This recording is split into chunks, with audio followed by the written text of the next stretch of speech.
হরি নাম মধুর যে ভজে সে হয় বড় চতুর। হরি নাম না ভজলে বুঝবে কি করে? শুনে বললে হবে যে হরি নামে মধু।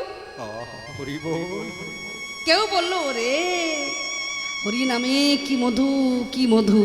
ওরে বাবা সে তো শোনে বলা, আগে নিজে শোনো, নিজে আস্বাদন করো, তবে তো বুঝবে নামে মধু আছে না তিতো আছে, চিনি মিষ্টি না টক না ঝাল না খেলে বুঝবো কি করে। তদ্রূপ হরি নামে বড়ই মধুর, যে ভজে সে হয় বড় চতুর। আমি কৃষ্ণ বলে কাঁদছি কেন? রাধারানী কেঁদে কি পেয়েছিল?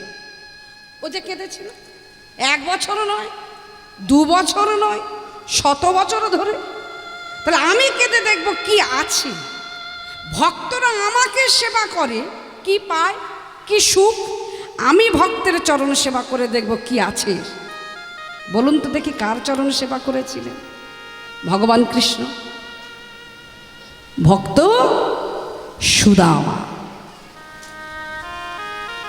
যখন দ্বারকাপতি মহারাজ কৃষ্ণ, একটু পরেই তো দ্বারকাতে যাচ্ছি, বুঝতে পারবেন, সুদামার চরণ ধৌত করে দিয়েছিলেন, আর সেই ধৌত করা বাড়ি ভগবান কৃষ্ণ ফেলে দেননি, তার সর্বাঙ্গে মেখেছিলেন। আহা কি তৃপ্তি, কি আনন্দ। আজকে কৃষ্ণ কৃষ্ণ বলে যখন নীলাচল ধামে কাঁদছি, সবাই দেখে বলছে দেখো গৌরাঙ্গের কি ভাব দর্শন করছি। কোথায়? গম্ভীরা মন্দির। চলুন সবাই গম্ভীরা মন্দিরই আছি।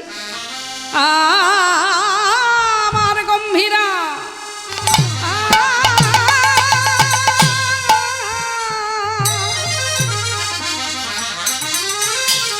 শ্রীকৃষ্ণ চৈতন্য মহাপ্রভু ওই গম্ভীরা মন্দিরে কাঁদে হা কৃষ্ণ বলে আমার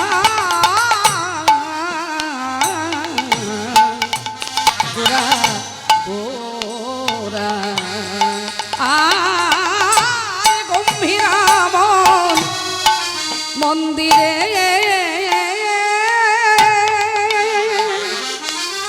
আহা গম্ভীরা মন্দিরে গোরা ধর নীলু লুটা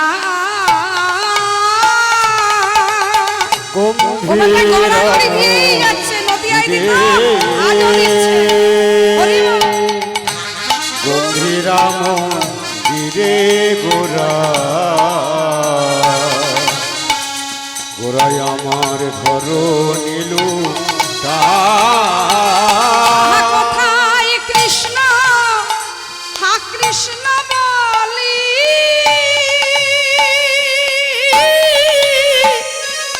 বলি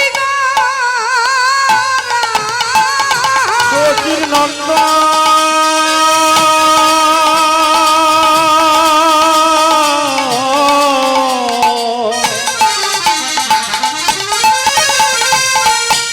কোথায় কৃষ্ণ বলি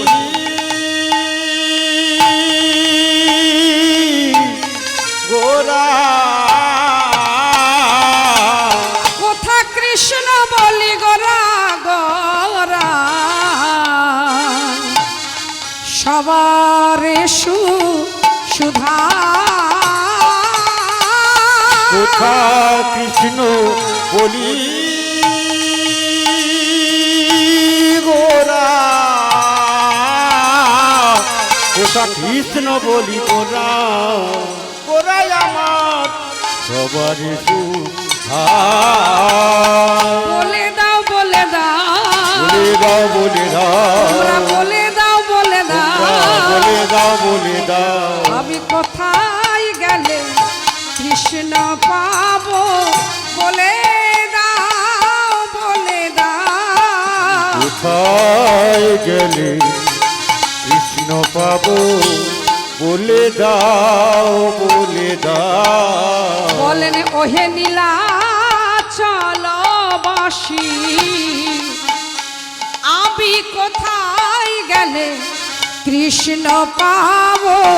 বলে দাও বলে দাও ওহে নীলা চলো বাসি আমি কোথায় গেলে কৃষ্ণ পাবো বলে দাও বলে দাও। বলেন কৃষ্ণই আমার ভজন সাধন বলে না বলে না। আমার ভজন সাধন বলে দাও বলে দাও। না না কৃষ্ণ ছাড়া আমি জানি না বলে দাও বলে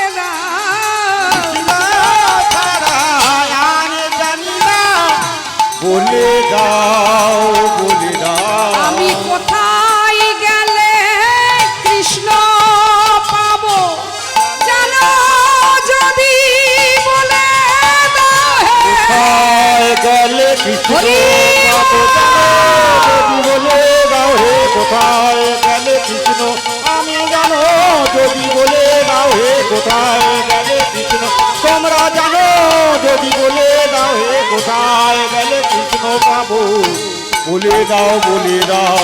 কোথায় কৃষ্ণ বলি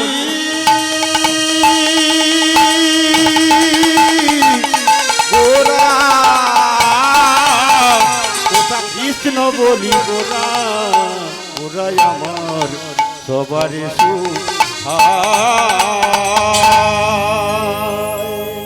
স্বরূপ দামোদর রায় রামানন্দ শিখি মাইতি ভগিনী মাধবী দাসী যারা ছিলেন মহাপ্রভুর অন্তরঙ্গ ভক্ত মাত্র ৩.৫ জন, বহিরঙ্গ ভক্ত লক্ষ লক্ষ লক্ষাধিক, মহাপ্রভুর অন্তরের ভক্ত ছিলেন ৩.৫ জন। বললেন মহাপ্রভু তোমার কৃষ্ণকে তুমি খুঁজে নাও, আমাদের পক্ষে সম্ভব নয়। নিজে কৃষ্ণ বলে আবার কৃষ্ণ এনে দাও, এটা কখনো সম্ভব? বললেন তাহলে আমাকে সমুদ্রের তীরে যেতে দাও। ওমা মাগো, যারা যারা পুরীতে গেছেন মা বাবা ভাই বোন, পুরীর সমুদ্রে যে ঢেউটা দেখেছেন তো? ঢেউ যদি না থাকে কেউ কি ওই সমুদ্রের তীরে দাঁড়াতো? স্নান করতো, চলে আসতো। যেমন দীঘাতে যান পর্যটকেরা, আমাদের সব বেড়াতে যাওয়া হয়, দীঘার যদি ঢেউ না থাকতো কেউ কি আমরা দীঘাতে যেতাম? যেতাম না। বলছেন এই যে ঢেউ, এটা কে যেন? প্রেম সিন্ধু যদি গোরা রায় হয়, বলছেন সমুদ্র যদি আমার গৌর সুন্দর হয়, ওই যে ঢেউটা মনোরম সৃষ্টি করেছে, শোভা বর্ধন করেছে, ওই ঢেউটা হলো স্বয়ং নিত্যানন্দ। প্রেম সিন্ধু গোরা রায় নিতাই তরঙ্গতা। মহাপ্রভু বললেন আমি যাই তাহলে পুরীর সমুদ্রের তীরে, হাজার হাজার লক্ষ লক্ষ ভক্ত আসবে, ওদের মধ্যে একজনকে জিজ্ঞাসা করব, আজকের এই যে গ্রামটার নাম বৈকুণ্ঠপুর। আহা কি মধুর নাম গো, বৈকুণ্ঠপুর। কি সুন্দর ধাম, কত ভাগ্যবান ভাগ্যবতী। আচ্ছা শুধু কি এই বৈকুণ্ঠ গ্রামের পাড়া প্রতিবেশী বা আত্মীয় স্বজন আপনারাই আছেন, বহিরাগত কেউ নাই? অনেক আছে। তদ্রূপ এই পুরীতে নীলাচলবাসী ছাড়া ওই যে হাজার হাজার ভক্তবৃন্দ আসবে বহিরাদেশ হতে, বিশ্ব ব্রহ্মাণ্ড থেকে আসে, এমন কি কেউ আসতে পারে না যে আমার কৃষ্ণ কোথায় আছে পাওয়া যায় বলতে পারে? কে বলতে পারে যে ও বলতে পারবে না? তাই মহাপ্রভু চলেছেন মন্দিরটাকে ছেড়ে, এটাই গম্ভীরা মন্দির, এবার আপনাদের কাছে চলেছেন। গম্ভীরা মন্দির তেজি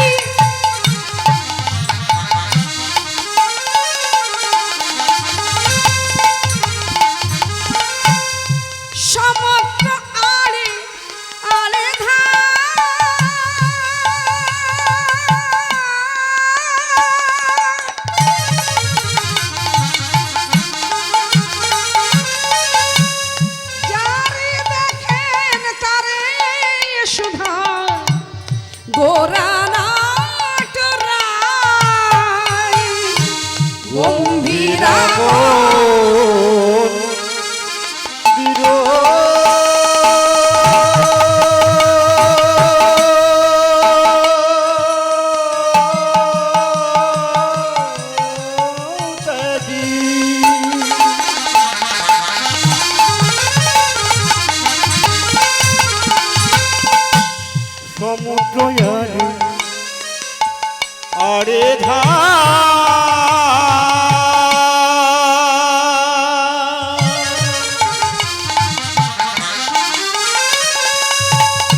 যারে দেখেন তারি সুধায় আমার গোরা নটরায়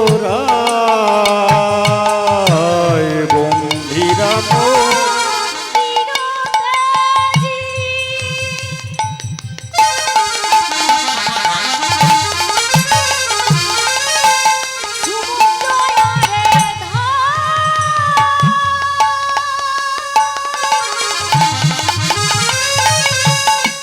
যারে দেখে তারে সুধায় আমার গোরা নটরা। একটুখানি সরো, একটুখানি একটু একটু একটুখানি শুনলেন? না না না না, আপনারা শুনলেন কেন? মহাপ্রভু বলছেন একটু সরো না গো, অনেক ভক্ত তো, আপনারা এত সুন্দর জায়গায় বসে আছেন, আপনাদের সত্যি বলতে পারি সেই সাহস আমার আছে। মহাপ্রভু হাজার হাজার ভক্তের মধ্যে কাকে জিজ্ঞাসা করবে, কাকে পছন্দ মহাপ্রভুই জানেন। এক ভক্ত তন্ময় হয়ে নদীর ঢেউটাকে, সমুদ্রের ঢেউটাকে দেখছে, আর কিন্তু ঢেউ দেখছে আর তার মুখে একটা নামও চলছে। কি নাম? ভজ ভজ নিতাই ভজ। হরে কৃষ্ণ। আমরা যখন সমুদ্রে স্নান করতে যাই বা সমুদ্রের ধারে থাকি, সমুদ্রে যে শোভাটাকে দেখি, আমরা কি তখন গাই? কেউ গাই না। তাহলে হাজার হাজার লক্ষ লক্ষ ভক্ত কেউ গাইছে না, কিন্তু এক ভক্ত সে তীরে দাঁড়িয়ে দাঁড়িয়ে গাইছে, আর সেদিকে গৌরহরির পিছনে এসে গেছে। তোমরা ভজ ভজ নিতাই ভজ, ভজ ভজ নিতাই ভজ, আমার নিতাই ভজলে গৌর পাবে। ভজ ভজ। মহাপ্রভু একেবারে আরো গা ঘেসে গেছে, আর সে তখন বলছেন নিতাই ভজলে আমার গৌর পাবে। মহাপ্রভু তখন ভাবে আমি এসে গেছি। নিতাই ভজলে গৌর, আহা গৌর পেলে তোমরা ভজে যাবে। নিতাই ভজলে গৌর পাবে, গৌর পেলে তোমরা কৃষ্ণ পাবে। নিতাই ভজলে গৌর পাবে, তোমরা ভজ ভজ নিতাই ভজ। মহাপ্রভু সেই ভক্তটার গিয়ে আচমকা, সে তো ছিল অন্যমনস্ক হয়ে ভগবানের চিন্তায় ছিল, আর গিয়ে পেছন থেকে গিয়ে হাতটা ধরেছে। দেখেছো না, দেখেছো নাকি, তাকেই ধরেছে, হাতটা ধরে বলছে কি গো দেখেছো? যেই বলেছেন দেখেছো, অমনি ভক্তটি তাড়াতাড়ি করে, কে? ও তুমি? এই দেখো মহাপ্রভু, তুমি তো নদিয়ার চাঁদ নিমাই, আমরা তো অচল জগন্নাথ সুভদ্রা বলরামকে দর্শন করছিলাম, তা তুমি বেটা অচল জগন্নাথ এখানেই আছো? আহা, এ মহাপ্রভু একটু চরণ ধরে দাও। এই, না না না, আমার কথার উত্তর দাও। কি দেখেছো নাকি? দেখেছো নাকি, আরে দেখবোটা কি, যা দেখার নয় সে তো দেখলাম। শ্রীকৃষ্ণ চৈতন্য মহাপ্রভু না, বলো বলো কোথায় গেলে, গেলে আমার কৃষ্ণ পাব। তোমরা কি কেউ দেখেছো নাকি? কোথায় গেলে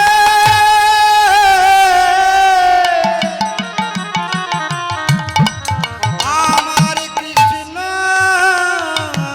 পাবো?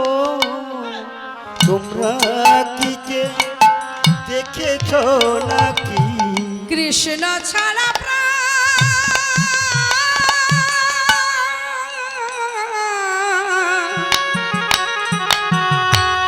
প্রাণে বাঁচে না, জানো যদি বলে দাও হে।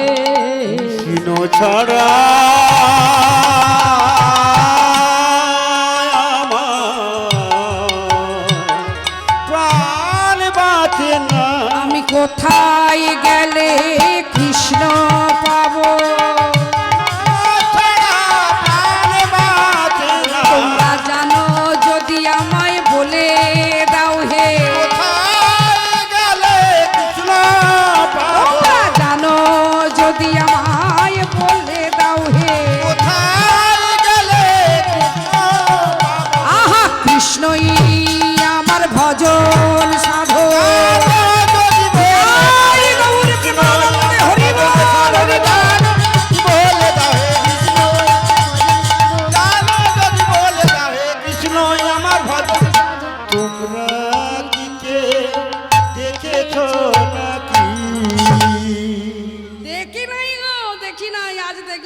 প্রথম দেখলাম গো ও মহাপ্রভু তুমি এখানে। আহা কি সৌভাগ্য, পুরীতে এসেছিলাম জগন্নাথকে দেখতে, দেখলাম সচল জগন্নাথ। কি গো মা, কোন দিকে ধেয়ে যাবেন? একদিকে অচল আর একদিকে সচল। আমরা কোন দিকে ধাবিত হব? যে দিকটায় সচল, যে কথা বলতে পারবে। পাথরের বিগ্রহ আর একজন যদি নিজে সশরীরে এসে দাঁড়ায়, বাবা কথা বলার বিগ্রহ যদি দাঁড়ায়, তাহলে আমরা ধাবিত কার দিকে হব? যে কথা বলতে পারে। তা সেই মহাপ্রভুকে পেয়ে কেউ অচল জগন্নাথের কাছে আর যায়? মহাপ্রভু কোনো প্রকারে ছেড়ে দিয়ে চলেছেন শয়ন উত্থান মুখে ফেন বাহিরায়। ফেনু বাহিরা বাসুদেব ঘোষে আজি লীলা, নীলাচল ধামে করিলেন প্রকাশ। বাসুদেব ঘোষ লীলা করিলেন প্রকাশ। তাহলে পুরীতে এসেছি, কতগুলো ধাম হয়ে গেল, নবদ্বীপ হয়ে গেল, পুরী ধাম হয়ে গেল। এ পুরীতে এলে জগন্নাথের একটু জয়ধ্বনি দিতে হয়, সবাই দেব, বাবা মা ভাই বোন। জগন্নাথ সুভদ্রা বলরাম জিউ কি, সবাই দিয়েছেন, দিয়েছেন, এরা দেয়নি। হরে কৃষ্ণ। যেটা জানে মায়েরা বোনের একবার হাত তুলুন তো দেখি। আমি বললাম যারা যারা দেননি হাত তুলুন। আপনারা দেননি, তাহলে হাত তুলে দিলেন। এই এতক্ষণ পরে কি বোঝা গেল? যে আমাদের মনটা একনিষ্ঠ ভাব, এক মন। আমাদের মনটা দুটো নয়। দুটো মন হলে কত বড় সর্বনাশ হয়, বা হরি নামে কেউ যদি আনমনা হয় সেটাও কত বড় সর্বনাশ হয়। এই লীলার মধ্যে সবটা পেয়ে যাবেন। তাহলে আমরা সবাই মিলে দেব, বাবা মা ভাই বোন দিয়েছেন আপনারা সবাই, কিন্তু দেওয়ার ধারাটা কীরকম দেখুন। কেউ দিলেন জোরে জোরে জয়, কেহ দিলেন ধীরে ধীরে জয়, আর কেহ দিলেন মনে মনে। এটা যে হবে, রাধারানী তো বলেই রেখেছিলেন ললিতাজিকে, ও ললিতা, আমার নামে, আমাদের নামে এই জগৎবাসীরা জয়ধ্বনি উলুধ্বনি করবে, তবে দেবে কেমনভাবে জানিস? বলে কি করে? এই যেমন দিচ্ছি, কেহ জপে ধীরে ধীরে, কেহ জপে উচ্চৈস্বরে, কেহ জপে ধীরে ধীরে, কেহ জপে উচ্চৈস্বরে, কেহ জপে ধীরে ধীরে, কেহ জপে উচ্চৈস্বরে, কেহ জপে ধীরে ধীরে, কেহ জপে উচ্চৈস্বরে। মারা মিয়া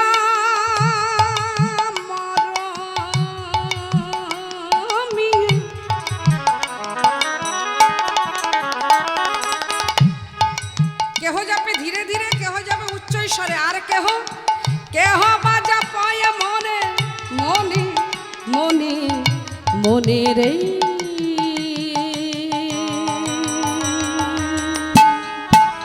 ও ধ্বনি কেহ বাজা পায় মনে মনে, রাধা নাম কৃষ্ণ নাম জপ নাম বিরাম, কেহ বা জপয়ে মনে মনে মনে মনে মনে রে।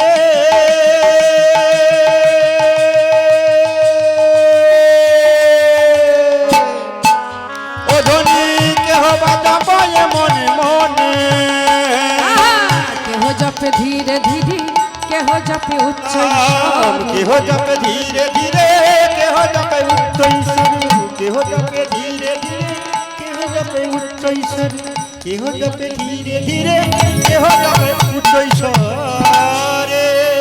ধীরে নয় মনে নয়, সব দেব জোরে। কৃপণতা করবো না এইখানটায়, এই জায়গাটা কৃপণতা নয়। কারণ এ যার যার তার তার এই একটা সম্পদ, পৃথিবীর মধ্যে সর্বশ্রেষ্ঠ সম্পদ হরিনাম সম্পদ, অথচ এই সম্পদের কোনো নমিনি নেই। ব্যাংকে টাকা রাখতে গেলে নমিনি লাগবে, আমার অবর্তমানে কে পাবে তার নামটা দিন। আর এই একটা জায়গা, এ আমার আমার এ আমার ছেলেকেও দিতে পারবো না, মেয়েকেও না, স্বামীকে না, সংসারকে না, কাউকে না, যা পাচ্ছি সব আমার।